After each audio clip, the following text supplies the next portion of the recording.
오늘은 특별히 한 해 동안 살아내도록 도와주신 하나님을 기억하며 찬양하며 또 감사의 축제 예배로 드리고 있습니다.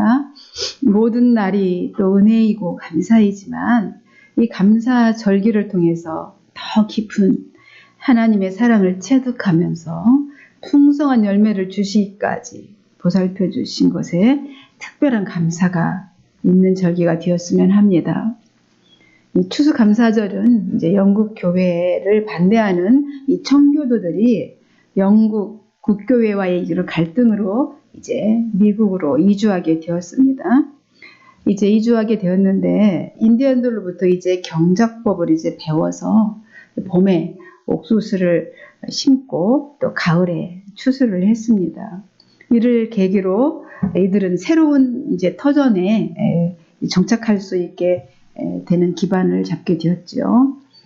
수학에 대한 이 첫 수학에 대한 기쁨과 감사를 이제 표현하고자 이제 그들은 이제 축제를 벌였습니다. 3일 동안 축제를 벌였는데요. 이때 이제 농사를 가르쳐준 인디언들을 초대해서 축제를 했는데 이것이 미국의 최초의 추수감사절 1621년에 시행되었던 것입니다. 있게 되었던 거죠. 그럼 우리나라는 언제냐면 그 한 300년이 흐른 뒤 선교사들에 의해서 알려졌는데요. 1921년이죠. 감리교와 장로교의 회의에 협의에 의해서 매년 이제 11월 셋째 주 추수감사주일을 지키고 있습니다. 그러니까 오늘 11월 셋째 주일 추수감사주일 이렇게 지키고 있습니다.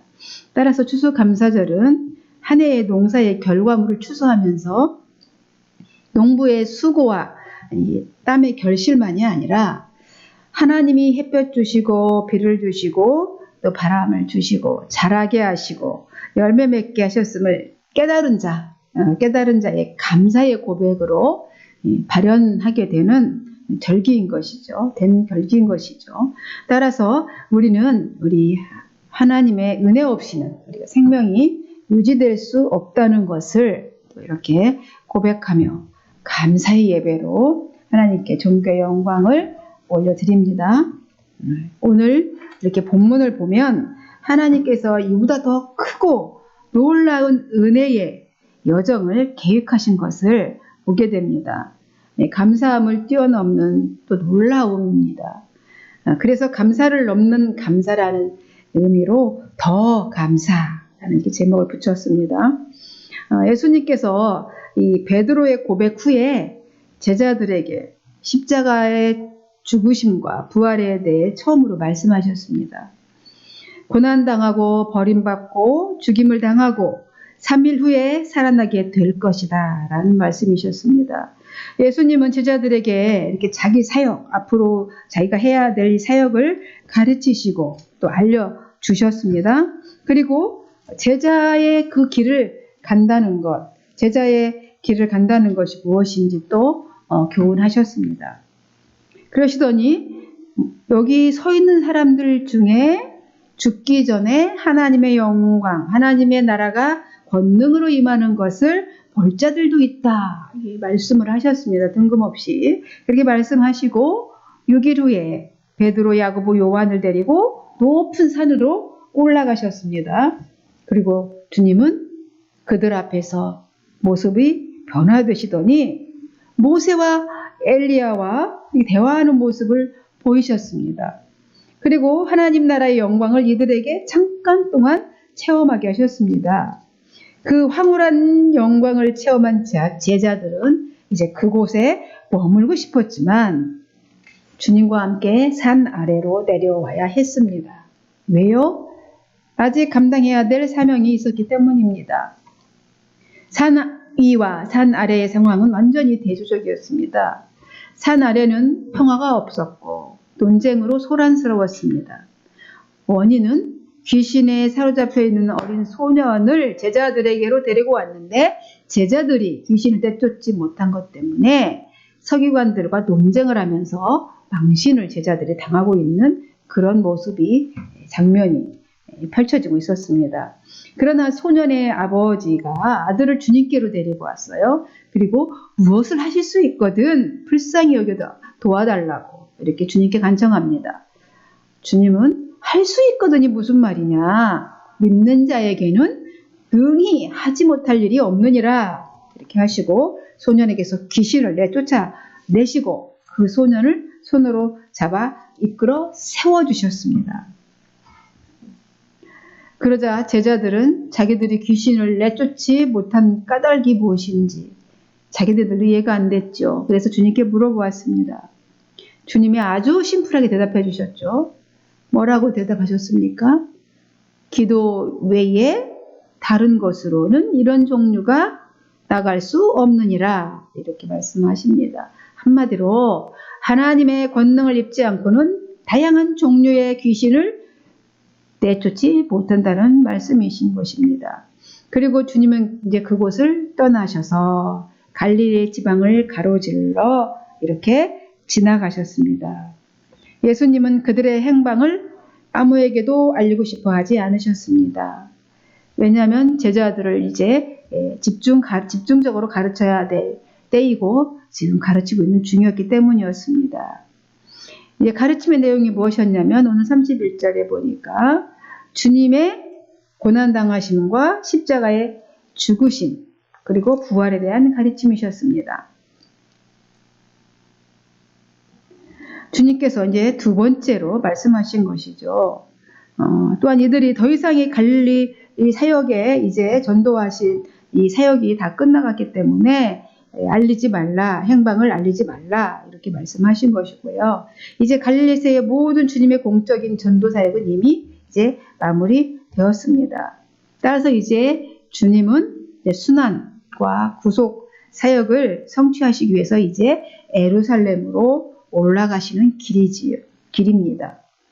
하지만 제자들은 주님의 말씀을 듣고도 깨닫지를 못했을 뿐만 아니라 그 말씀이 무슨 뜻인지 묻기조차도 두려워했습니다. 예수님의 메시아 사역은 인간의 이성으로는 도저히 풀 수 없는 신비스러운 것입니다. 주님께서 아무리 설명을 해도 너무 그것이 이해가 안 돼 난해해가지고 깨달아지지가 않았습니다. 어떻게 십자가의 그 비밀을 우리가 쉽게 깨달을 수 있겠습니까? 그러므로 이제부터 주님이 제자들에게 전하는 말씀의 중점 포인트가 뭐가 되겠습니까? 제자들이 주님의 순환을 어떻게 받아들이고 이해하는가? 이제 그것에 예수님이 중점적으로 거기에 대해서 이제 가르쳐야 될 것입니다.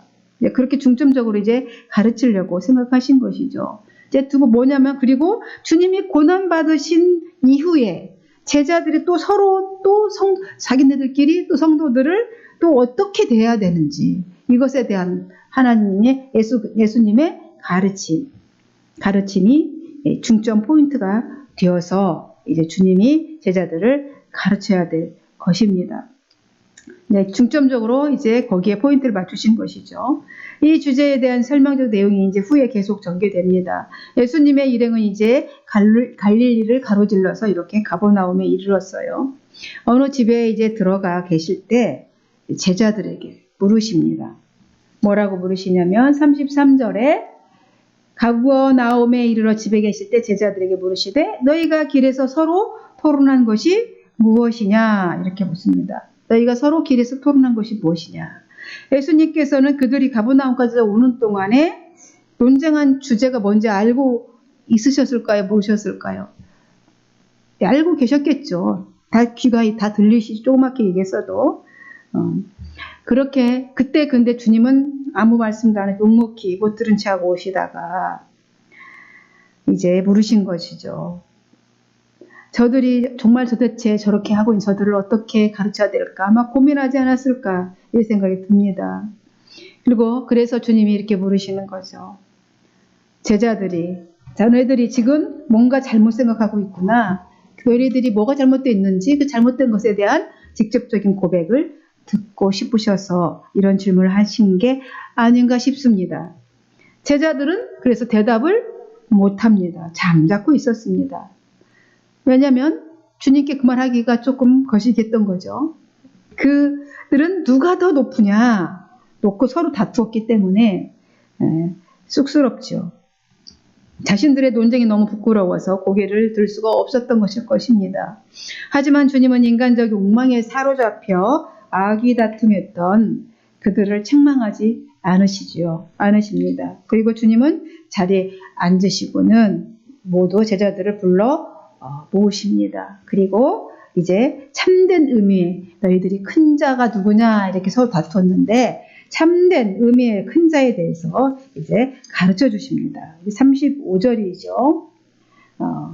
예수님께서 앉으사 12 제자들을 불러서 이르시되 누구든지 첫째가 되고자 하면 무사람의 끝자락이 끝이 되며 무사람을 섬기는 자가 되어야 하리라 이렇게 말씀하십니다. 이제 그 방법, 어떻게 하면 참으로 좋은 자리에 앉을 수 있는지 그 방법을 말씀해 주시는 거죠.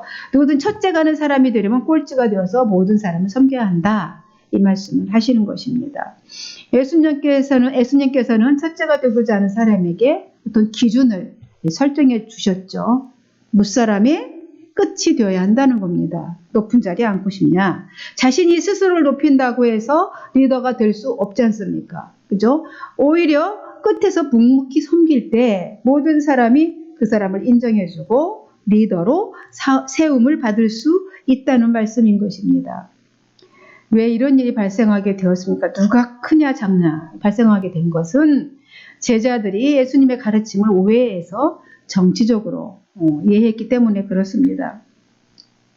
제자들은 그리스도의 왕국이 올 때가 이제 멀지 않았다고 생각하고 예수님께서 왕위에 만약에 오르시면 누가 더 높은 자리에 앉을 것인가를 서로 이렇게 논쟁하고 있었습니다. 주님은 아직도 잘못된 메시아관을 가지고 있는 제자들에게 겸손과 섬김에 대해 지금 가르치고 계시는 것입니다. 그리고 이제 어린아이 하나를 품에 안으시고 이제 실물 교육을 드디어 이제 하십니다. 36절, 37절 말씀인데요. 어린아이 하나를 데려다가 그들 가운데 세우시고 안으시며 제자들에게 이르시되 누구든지 내 이름으로 이런 어린아이 하나를 영접하면 곧 나를 영접하며 누구든지 나를 영접하면 나를 영접한 것이 아니요 나를 보내신 이를 영접함이니라 이렇게 말씀하십니다. 곧 약자를 잘 섬기고 대접하는 것이 하나님을 섬기는 것이다라는 말이죠. 주님은 무척 어린아이를 사랑하십니다. 여러분 어린아이는 특징이 있어요. 사회적으로 약자이죠. 첫째로. 그리고 약하죠. 또 아집이 없어요. 어린아이는. 단순하고 또 순수하다는 것이 이런 특징을 갖고 있습니다. 이런 작은 아이는 그 당시에 사람의 수요에도 계산이 안 됐어요. 근데 예수님 앞으로 나오는 것조차도 애들은 가라 금지시켰던 것이 그 시대의 상황이었습니다. 그런데 주님은 그 어린아이를 안으시고 누구든지 이 예수님의 그 이름으로 어린아이 하나를 잘 대접하면 곧 나를 대접한 것이다 라고 그 당시에 정말 말도 안 되는 받아들이기 힘든 말씀을 하신 것이죠. 나를 영접한 것이 하나님을 영접한 것이다. 그 어린아이 사람의 수요도 들어가지 않는 연약하고 나약한 그 어린아이를 놓고 품에 안으시고 실물적인 교훈을 하고 계시는 것이죠. 다시 말하면 누가 높은 자리에 앉게 되냐면 약자들에게 관심 갖고 잘 섬기고 돕는 자가 큰 자이고 그 자가 높임을 받을 것이다 라는 말씀인 것입니다. 그러더니 어느 날 요한이 주님을 찾아와 또 보고를 합니다. 이 한 사건이 지나고 선생님 어떤 사람이 주님의 이름으로 귀신을 내쫓는 것을 보았습니다. 그러나 그 사람은 우리 일행이 아니므로 우리가 그렇게 못하도록 했습니다. 당당하게 주님께 보고를 합니다. 그러니까 예수님을 직접 따르지 않으면서 예수님의 이름으로 귀신을 내쫓았던 사람이 있었다는 것이죠. 그래서 못하도록 막았다는 겁니다. 그러자 주님이 말씀하시죠. 금하지 말라. 왜 금하지 말라고 하셨을까요? 함께 생각해 봅시다. 그러니까 왜 복음의 문을 활짝 열어놓으라는 것이죠. 하나님, 예수님께서. 모든 사람이 다 구원의 대상이기 때문에 그가 그리스도를 믿지 와서 그 무리에 공동체 안에 껴있지 않더라도 주님의 이름으로 귀신을 내쫓았다면 그에게도 금하지 말라. 그에게도 복음의 문은 열어두어라. 예수 그리스도를 모르기 때문에 우리 공동체에 오지는 못했지만 그의 이름으로 그렇게 하는 것을 그런 방해자들이 아니고 우리 한패다. 쉽게 얘기하면 이렇게 말씀하시는 것입니다.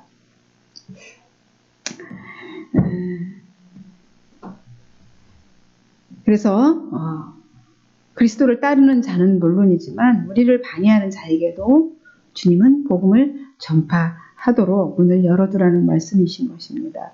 이와 비슷한 사건이 민수기에도 있었지요. 기억나시죠? 70인 장로들이 모여있을 때에 성령이 임함으로 예언을 했습니다. 그런데 그 자리에 참석하지 않은 사람 두 사람이 있었죠. 엘닷과 메닷이라는 사람이 성령에 힘입어서 예언을 했습니다. 이를 여호수아가 와서 모세에게 고하죠. 그가 그렇게 우리 무리 함께 있지 않았는데 예언을 했습니다. 그를 하지 못하도록 금하소서 이렇게 말을 합니다. 그러자 모세가 뭐라고 얘기합니까? 책망하죠.